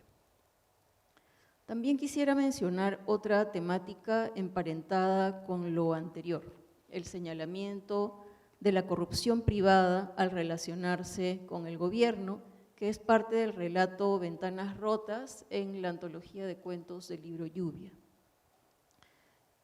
En Ventanas Rotas, un viejo activista, un viejo amigo, un joven activista radical contra las desigualdades, se vuelve 20 años más tarde un abogado litigante que defiende a uno de los tantos empresarios privados enjuiciados por corrupción en el Perú. Y finalmente, me interesa destacar otra herramienta con la que Karina Pacheco trabaja sus novelas principalmente y que es poco aprovechada en la narrativa contemporánea peruana: la investigación documental, o la investigación también con fuentes primarias y la observación de campo con el fin de reconstruir contextos históricos en los que transcurren las tramas de sus relatos. Karina usa bibliotecas o hemerotecas con frecuencia para ello, pero también hace búsquedas en persona en los lugares donde ocurrieron asuntos que le interesa incluir en sus textos. Ese trabajo de reconstrucción de la historia fue lo primero que aprecié en una de las primeras novelas que leí de Karina, El bosque de tu nombre, y creo que en su última novela, El año del viento, esa reconstrucción histórica es fundamental para el relato.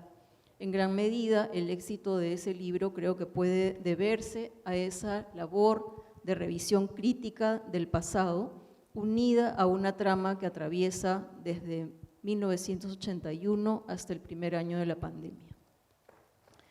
Esa reconstrucción en esa novela, en El año del viento, esta reconstrucción de los años de la violencia en el Perú, las crisis económicas, el debilitamiento del tejido social, la migración masiva, un régimen autoritario, no son solo el telón del escenario en el que los personajes viven. Ante la historia contemporánea, la voz narrativa presenta los callejones sin salida de las sociedades en el orden neoliberal y cuestiona también las situaciones de injusticia y otras fracturas sociales, culturales, económicas, raciales, que vienen de antes, pero que implican también formas actuales de violencia y que las hemos visto más agravadas durante la pandemia, y la pandemia también la pandemia atraviesa esa novela. Una última mención que quisiera añadir es acerca del énfasis o de la constante presencia de protagonistas mujeres en toda su obra. Es notoria una vocación feminista y de revisión del marco patriarcal en el que hemos crecido esta generación. Pero adicionalmente, y esto es de agradecer, hay mucho sentido de humanidad, de solidaridad y de concernimiento hacia los problemas del otro o la otra para tal caso en la mayoría de sus textos. La amistad, el cariño que surge entre familiares suelen ser las fuerzas que revierten algunos de los graves daños y violencias de los y las protagonistas de la obra de Karina Pacheco.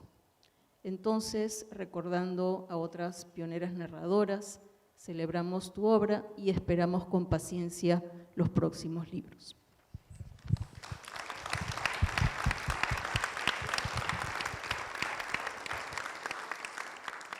Muchas gracias, Jackie. Vicky tiene la palabra.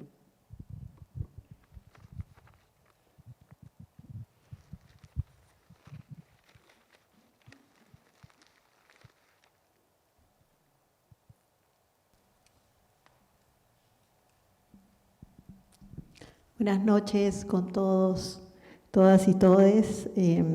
Muy contenta de estar aquí, feliz de que se haga el homenaje en este cuarto encuentro de escritoras a mi amiga Karina Pacheco. Yo, por el contrario de Jackie, sí voy a hablar de la amistad, de mi amistad con Karina. Todo el día tuve una migraña fatal y me la pasé ahí metida en mi cama hoy día, esperando a que pase la migraña y pudiera venir acá a hablar un poco sobre no solamente el trabajo de Karina, sino también la persona que es. ¿Cómo conocí yo a Karina? Karina, yo estaba en la Casa de la Literatura, espero no olvidarme porque tengo tantas cosas en mi vida que me olvido, pero yo estaba en la Casa de la Literatura, creo que leyendo poesía o algo así, y Karina estaba en el público y ella se acercó a mí y me dijo, he leído tus libros, y comenzamos una conversación que creo que hasta ahora no acaba. Karina es una persona muy curiosa, ¿no? Muy curiosa dentro del campo de la literatura, muy curiosa, como ha señalado ya aquí, en la antropología, ¿no? En la etnografía, y luego de eso ella me invitó a su casa. Siempre nos invita a su casa, siempre está invitando a su casa en el Cusco, su casa es en el Cusco. Conocí su casa, estuve varias veces, no solamente yo, sino otras personas también, visitando el Cusco, y conocí otros caminos. Obviamente yo soy floja y Karina me arrastró por algunos caminos porque le gusta caminar mucho, ¿no? Es una gran caminante, y fue muy interesante porque era ya no el Cusco, digamos, al que yo tenía que ir constantemente por un trabajo que yo tenía en ese tiempo, ir a las zonas arqueológicas, que siempre es maravilloso, sino encontrar otros rumbos, otras formas de conocer esa ciudad a través de la mirada de la escritora, de la mirada de la amiga, ¿no? Conocer a su familia, etcétera, ¿no? Entonces son otras formas con las cuales uno se va conectando con alguien que escribe, ¿no?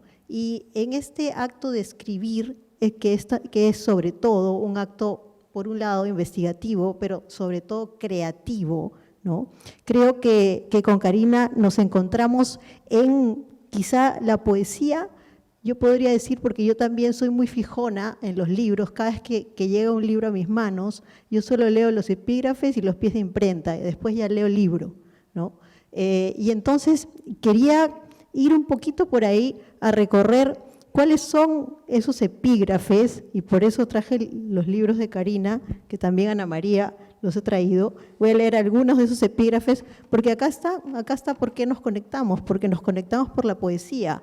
Y si uno ha leído al menos un libro o un cuento de Karina Pacheco, sabe que toda su escritura está conectada por la poesía, ¿no? O sea, sus escritos son poéticos, más que realistas, aunque hay obviamente un plot, una temática, como ya ha señalado también Jackie. Estos plots y estas temáticas tienen que ver, uno, con el racismo, que es el gran tema, me parece a mí, de la obra de Karina, ¿no? El racismo, la participación de personajes femeninos, también el escarbar en las familias, ¿no? Las familias no son perfectas, en las familias como esa microburguesía donde se esconden cosas, y a través de la búsqueda de la verdad, ¿no? Se encuentra justamente ese hilo conductor, es como la metonimia de nuestra nación, ¿no? Lo que pasa en nuestras familias burguesas ha pasado también en la nación, y ahí es donde se descubren medias verdades, donde se descubren agresiones, donde se descubren hijos escondidos, violencias contra la mujer, violencias contra otras mujeres que no son de la misma clase social. Y eso también me gusta porque justamente no es especulativo y es muy real el hecho de que se escriba no desde la capital, sino desde fuera de ella, y que también desde fuera de ella veamos justamente estas terribles diferencias que hay entre los sujetos, ¿no? Y cómo las mujeres se tienen que enfrentar, y la narradora en general es la que trata de hilar y buscar siempre esta verdad, ¿no? Y creo que los epígrafes que usa Karina revelan muchas de estas cosas y mucho de ese pensamiento para mí, ¿no? Por ejemplo, en este libro, creo que uno de los libros más comentados debe ser La voluntad del Molle, una de las novelas más comentadas de Karina, aunque a mí también me encantan sus cuentos, ¿no? Porque sus cuentos es donde más poesía para mí hay, ¿no? Tiene dos epígrafes, uno del poeta Juan Gelman y otro de Ana Akhmatova, la poeta rusa Ana Akhmatova. Lo contrario del olvido no es la memoria, sino la verdad. Bueno, ahí está todo, ¿no? Ana Akhmatova. ¿Y qué entonces un desconocido de los siglos futuros me mire con audacia para que entregue a la sombra flotante un húmedo ramo de lilas cuando la tormenta pase?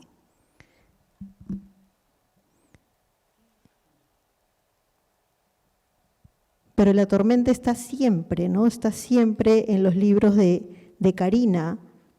Luego Rilke, el poeta austrohúngaro. Quiero reflejarme siempre de cuerpo entero y quiero no ser nunca ciego o demasiado viejo para sostener tu densa y oscilante imagen. La novela sobre Guatemala, una novela muy impactante sobre este país que ha pasado muchísimo también, del poeta Otto René Castillo. No perderás el paso en los andamios de mi grito, porque hay un maya alfarero en su corazón que bajo el mar, adentro de la estrella, humeando en las raíces, palpitando mundo, enreda tu nombre en mis palabras.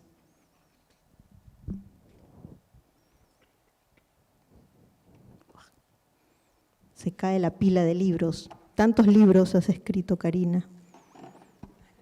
De César Calvo, bueno, hoy día se ha mencionado mucho Las orillas del aire. Yo tuve la suerte de presentarlo en el Cusco, además. Detrás de nuestros actos, como una piel de voluntad sin tregua, somos nuestros propios antepasados. No hay roca que no sea memoria de nosotros, no hay trigo ni lamento que no hayamos sembrado o desgajado. Sobre estos mismos campos donde otros derramaron las lunas de su sangre y se alzaron los látigos y nadie dijo nada, caminamos. A nuestro paso dejan los muertos de morir, los aún no nacidos respiran libremente. César Calvo. Esta también creo que es otro, no es lo mismo de lo que hablábamos, este tema de los muertos, ¿no? De buscar a los muertos, de tratar de encontrar ese hilo conductor. Está, creo, todas las novelas de Karina, ¿no? En todas las novelas de Karina es esta búsqueda de este sujeto perdido, ocultado, si se quiere, que es como, es casi sintomático, ¿no? Es casi sintomático de nuestra nación, la idea de ocultar, de asesinar, de voltear la cara, de ocultar al otro porque tiene un color distinto, porque habla una lengua distinta, porque tiene una sexualidad diferente.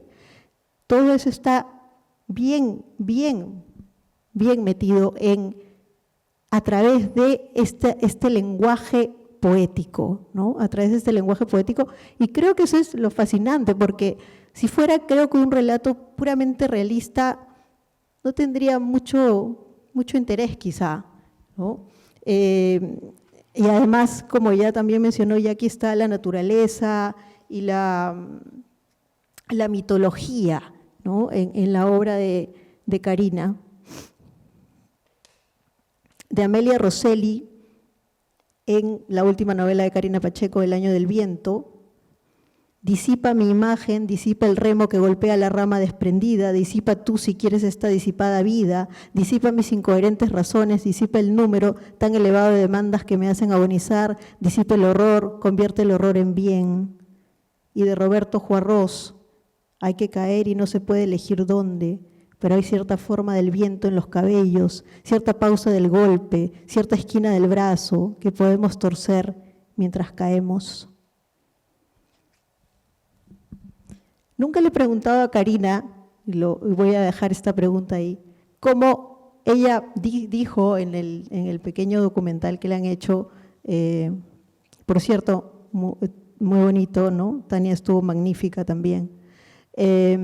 ¿Cómo empieza una novela? ¿Cómo empieza a escribirla, ¿no? Ella dice que primero investiga y después comienza a escribirla, pero es una mera intuición, es seguir un programa, ¿no? Un programa estructurado. Yo, la verdad, nunca he pensado en la forma en que la escribe, en las cuales escribe, porque cuando yo la leo, siento que es, como esta escritura es tan lírica, siento que es una pura pulsión que está ahí siendo escrita una y otra vez para mí, ¿no? Entonces, el hecho de que ella cite a todos estos poetas tiene que ver justamente con que yo hago esta relación, estos enlaces con todos los poetas, porque es el mundo de Carina. O sea, el mundo de Carina no es solamente un mundo de investigación, antropológico, etcétera, sino es un mundo que está inmerso en estas lecturas poéticas que tienen que estar como epígrafes, porque los epígrafes, ¿qué hacen? Te abren las puertas de una lectura que va a continuar, te dan como el estallido o el hilo o la imagen que uno va a conseguir en esa lectura. Y esa imagen te la está dando el autor, porque la autora ha elegido ese fragmento por alguna razón, ¿no? Y bueno, eso me encanta de la construcción de las novelas y de los cuentos de Carina. Yo podría seguir leyendo otros fragmentos que he citado, por ejemplo, de los cuentos, que son absolutamente líricos, ¿no? Y no sé si eso también tenga que ver con esta idea de la naturaleza que está muy presente, no solamente en el contexto en el que ella digamos, se ha educado, sino también en esa naturaleza que entra que entra de manera tan, para repetirme, tan natural en su literatura, ¿no? O sea, está allí, está contextualizada y es muy distinta de todo lo demás que uno lee cuando una crece en la urbe, ¿no? En la urbe limeña no hay árboles, no hay lagos, no. Uno tiene que leer, no sé, a José María Arguedas para saber que existe todo este otro mundo, ¿no es cierto? Uno tiene que viajar para saber que ese otro mundo también es posible, pero hasta ahora no había habido, creo yo, sin temor a equivocarme, una escritora que hubiera mirado ese mundo, ya no como José María Arguedas, sino como Carina Pacheco. Gracias.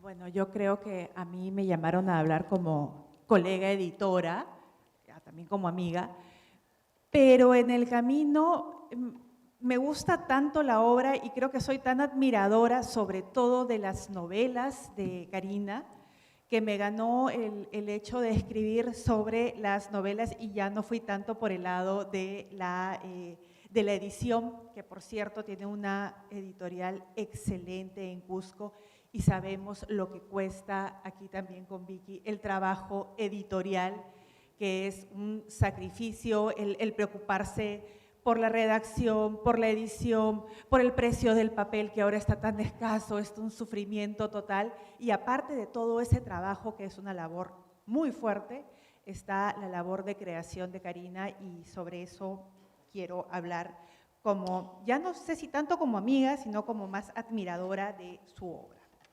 Así que, conocí a Karina en una casona barranquina en la presentación de su libro Cabeza y Orquídeas. Aún no había leído su novela, aún no había leído nada de ella, pero hasta ahora tengo la imagen grabada de su extendida familia cusqueña en esa presentación. Amigas y amigos, todos de Cusco, con un gran orgullo, celebrando por ella y con ella.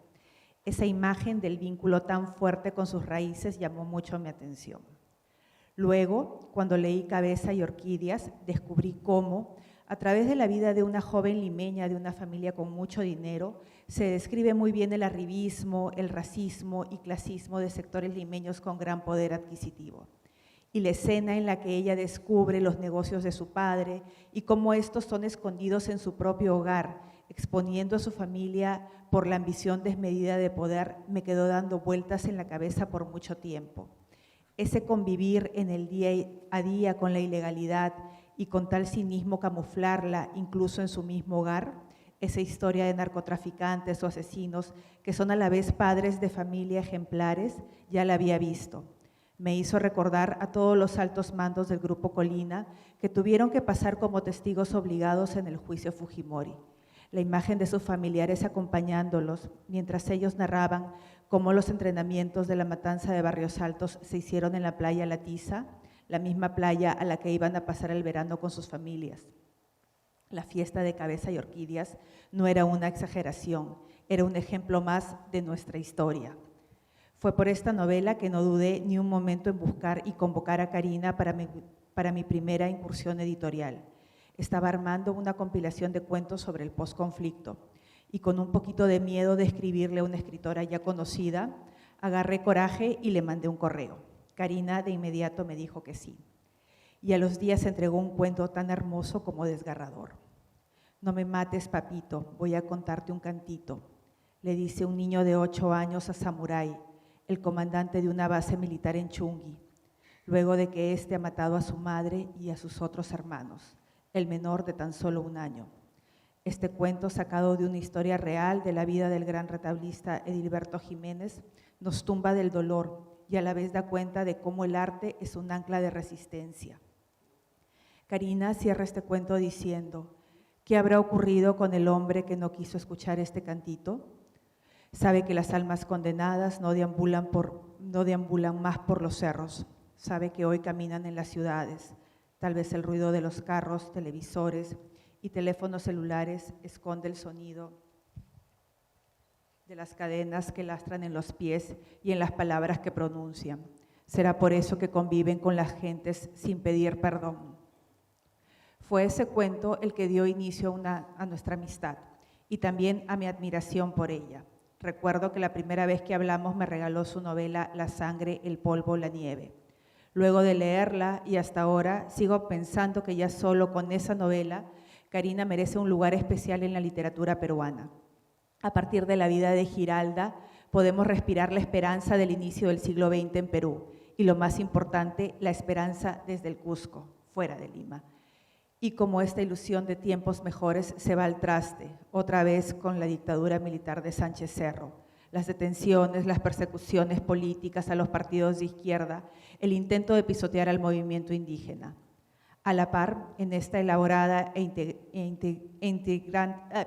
intrigante historia, Karina denuncia los crímenes contra los indígenas, el racismo, el arribismo y todas estas taras que han seguido persistentemente pisoteando los anhelos de un cambio.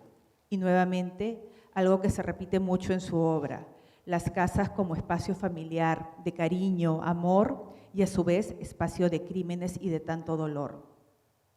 Decir que el Perú es mucho más que Lima, lamentablemente sabemos que es necesario. Y las historias de la obra de Karina nos lo dicen de una manera clara y poderosa.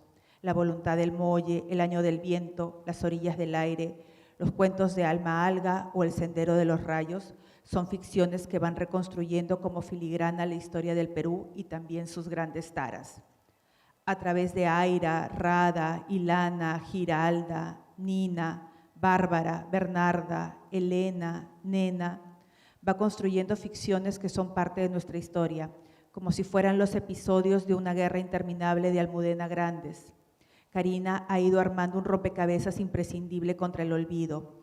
Es a través de sus novelas que muchas hemos conocido quién fue Marco Antonio Ayerbe Rojas, líder estudiantil asesinado por el Estado por pedir reformas justas en un país tan desigual, o del juramento de Mándor en 1961 en Quillabamba, uno de los antecedentes más importantes de la reforma agraria, de los curas Luis Dale y Luis Vallejo Santoni, esos curas rojos que sufrieron ambos raros accidentes que ocasionaron sus muertes.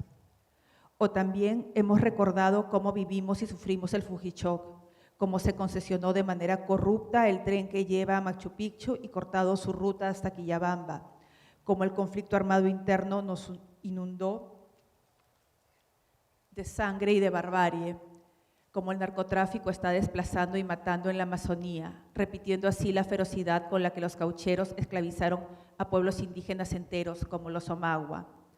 Así vamos uniendo las piezas de nuestra historia, una historia contada desde distintas regiones del país.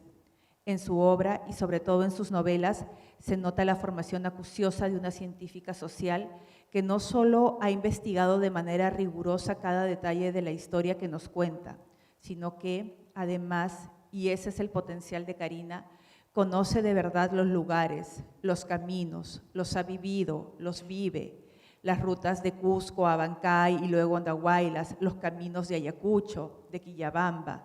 Cuando los narra, una se da cuenta que no solo es investigación, sino vivencia.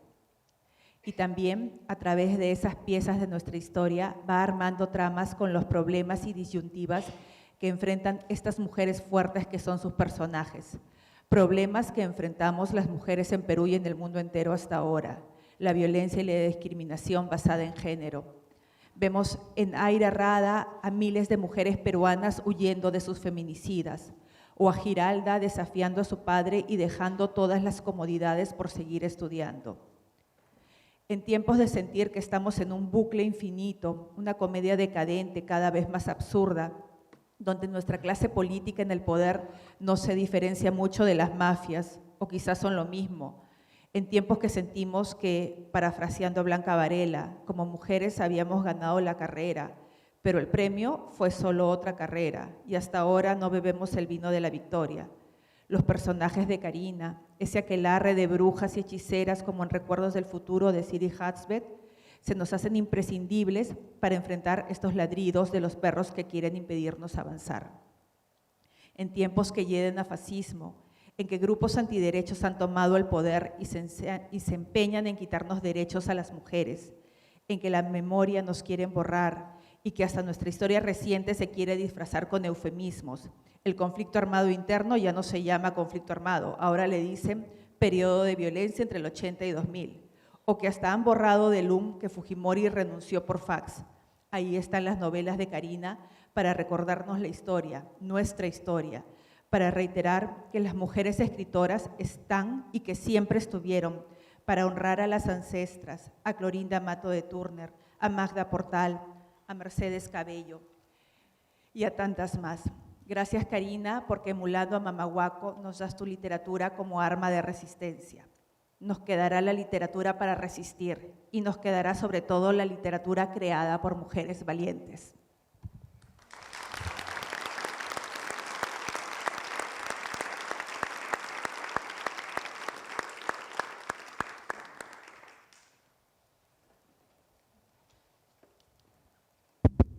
Gracias. Gracias, Ana María. Gracias, Ana María, Vicky, Jackie, Karina. Con ustedes, Karina Pacheco. Pues estoy muy conmovida después de lo que han compartido cada una de mis amigas, colegas y mujeres valientes que están acá en este día conmigo, y te incluyo, Katy, en esa lista. Gracias. Me siento muy honrada por este homenaje, muy emocionada, y agradezco mucho al IPNA por propiciar este encuentro de mujeres que hemos tenido desde el 17 este mes de octubre, porque creo que en cada una de las mesas se ha podido compartir, discutir de manera pública temas en los que muchas veces no podemos porque no tenemos ese espacio. Entonces escuchar, no he podido venir a todas, pero he venido a la mayoría de las mesas, siempre resulta enriquecedor, ¿no? Y también es esperanzador porque he oído muchas voces nuevas o renovadas que me han hecho pensar cosas que a veces, incluso siendo mujer y feminista, a veces como que te encasquetas en un tema o en 2 o 3 y escuchar esas diversas discusiones ha sido lo más rico. Así que muchas gracias, Hipna, por crear este espacio y esperamos que lo siga manteniendo en los años que vienen, porque es uno de esos pocos espacios en los cuales podemos discutir desde tantas perspectivas, ¿no? De historia, de política, de economía, de feminismo, de pandemia, de cuidados y por supuesto de literatura. No sé por dónde empezar, solo decir que me siento honrada por esto y porque pienso además, en primer lugar, en todas esas ancestras que hace 2, 3 siglos y especialmente hace siglo y medio tuvieron que sufrir la excomunión, como en el caso de Clorinda Mato, el manicomio, como Mercedes Cabello de Carbonera, el ostracismo, a veces el apedreamiento de sus casas, por atreverse a escribir de cosas que incomodaban, porque escribían de cosas que ocurrían a vista y paciencia de medio mundo, pero que medio mundo quería tener bajo la alfombra, los curas que tenían hijos, la violencia familiar, la violencia sexual contra las mujeres, los abusos contra la población indígena, normalizados, justificados, y escribían sobre temas que incomodaban y sobre los que muchos de sus pares varones no se sentían tan incómodos o no se sentían incómodos en absoluto en algunos casos, ¿no? Y que esas voces fueran además de mujeres que deberían estar calladitas, cuidando la casa, pues desmoronaba ese mundo. Entonces siempre que pienso en ellas, ¿no? En cómo se atrevieron. Has mencionado a Magda Portal, Gloria Portugal en Arequipa, Laura Riesco, hace poco, muy poco, yo que soy cusqueña he descubierto a Clorinda Cayer Iberico y estoy fascinada, ¿no? Escribió una biografía maravillosa sobre María Raige y una complicidad entre ellas dos. Digo, ¿cuántas más habrán escrito y a veces no se les dio el espacio que se debía para hablarnos de otras mujeres, para hablarnos de historia, para hablarnos de economía, para hablarnos de política, y porque siempre se han considerado esos temas y la propia literatura como un ejercicio en el cual la mujer va a escribir mal porque teóricamente no le corresponde, ¿no? Entonces creo que estamos viviendo un mundo donde ya espero yo, pese a todo este avance, creo que precisamente porque estamos avanzando con fuerza, tenemos todos estos grupos que pretenden volvernos y devolvernos a un tiempo del silencio, ¿no? Donde les preocupa el feminismo, les preocupa que a los niños se les dé educación sexual en las escuelas, pero no, parece que no les importa en absoluto las cifras pavorosas de violencia sexual que sufren las niñas y niños. Eso no es un problema. Dicen que les importa la vida, pero no se preocupan si a un futuro feto por nacer quiere nacer de una niña violada, a veces por su padre o su hermano. No preguntan, ni siquiera se preguntan qué serían ellos si ellos fueran el producto de una niña de 8 o 10 años, violada por el vecino, a veces por los hermanos. Esas preguntas que no quieren hacérselas, hay que hacérselas, porque lo que nos quieren imponer es su ignorancia, su insensibilidad y su hipocresía.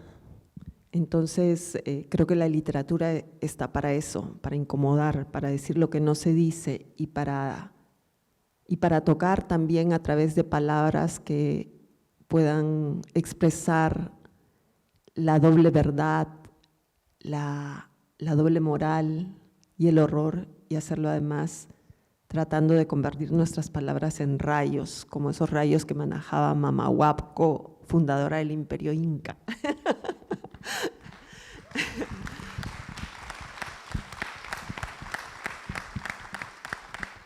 Así que muchas gracias a todos por venir, a mi panaca de Cusco, que siempre acompaña. Y me alegra decir que en estos años escribiendo, creo que tengo una panaca en Lima, y me alegra que a través de la literatura podamos transitar y crear puentes que nos comunican, que nos unen en un país tan fragmentado, a veces también en términos territoriales. Me alegra mucho que los afectos y los lazos de la literatura también nos encuentren.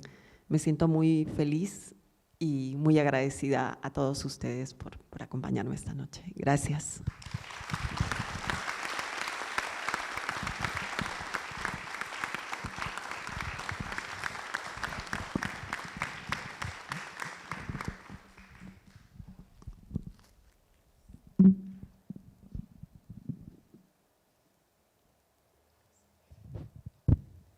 Bueno, eso fue todo. Así acaba el 4º año del Encuentro de Escritoras Peruanas que organiza el IPNA. Esperamos vernos el próximo año. Creo que vienen unas palabras protocolares, sí, vienen unas palabras protocolares del equipo organizador desde la institución. Sí, efectivamente, nuestro agradecimiento a Karina Pacheco, Katy Subirana, Victoria Guerrero, Ana María Vidal y Jacqueline Rox.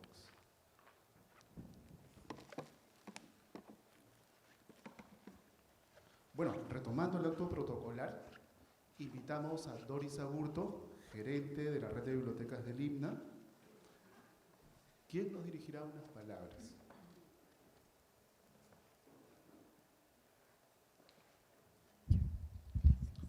Adelante, señora Aburto.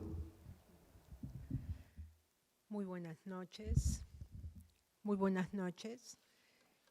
Señor Richard Uculmana, miembro del Consejo Directivo del IPNA, nuestra querida Karina Pacheco, muy emocionados todos porque la hemos conocido mucho más de cerca, escritoras y distinguidos asistentes. Tengan ustedes muy buenas noches. Este 4º encuentro de escritoras peruanas nos brinda la gran oportunidad de valorar el trabajo que realizan las mujeres en los diversos campos, siendo uno de ellos la literatura. Cada una de estas escritoras invitadas a este conversatorio, desde su visión y trabajo, contribuyen al empoderamiento de la mujer y su desenvolvimiento dentro de nuestra sociedad. Este es el 4º encuentro y quiero hacer una pequeña memoria de las mujeres destacadas a las que nosotros hemos podido brindar un homenaje. Rosela Di Paolo, María Emma Manarelli, Mariela Dreyfus, mujeres destacadas que son referentes y que se debería de hablar más de ellas en nuestra sociedad, en una sociedad que todavía tiene que luchar mucho contra la desigualdad. Quiero agradecer, antes de pasar al homenaje mismo de Karina, a todo el equipo que ha contribuido para este 4º encuentro y sobre todo en la persona, los curadores de este encuentro, Katy Subirana y también Dante Trujillo. Igualmente, a la oportunidad que nos da el Consejo Directivo para poder realizar este evento. También a la contribución, el trabajo sostenido de los equipos del IPNA, en especial de marketing y de la gerencia cultural y de biblioteca. Ahora sí, nuestro gran reconocimiento a Karina Pacheco, destacada escritora, antropóloga, editora peruana, quien a través de sus escritos nos habla de los diversos problemas sociales lo cual la ha hecho merecedora de diferentes e importantes premios literarios como el Premio Nacional de Novela Federico Villarreal, el Premio Regional de Novela del Instituto Nacional de Cultura de Cusco, el Premio Luces del Comercio, al Mejor Libro de Cuentos. Ella es autora de diversas publicaciones, como ya hemos visto, y esperamos que ustedes sean muy curiosos en conocer nuestra plataforma BookCloud, donde están hospedados sus libros. Los invitamos a poder leer publicaciones como La voluntad del Molle, Las orillas del aire, El año del viento, El bosque de tu nombre, entre otros, no solamente en la versión digital, sino también en la versión tan moderna de audiolibros. Quiero invitar al señor Uculmana para darle un presente a Karina, igualmente un bellísimo ramo de flores como ella se lo merece. Muchísimas gracias, Karina, por engalanar este cuarto encuentro de escritoras peruanas. Aplausos, por favor. Señor Uculmana, por favor. Muchísimas gracias. Mejores felicitaciones. Gracias por todo. Muchas gracias. También, por favor. Muchas gracias. Muchísimas gracias.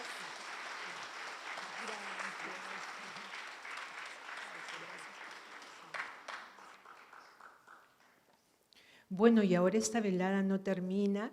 Queremos invitarlos a que nos acompañen a la galería para hacer un gran brindis por Karina. Muchas gracias y nos veremos el próximo año. Gracias.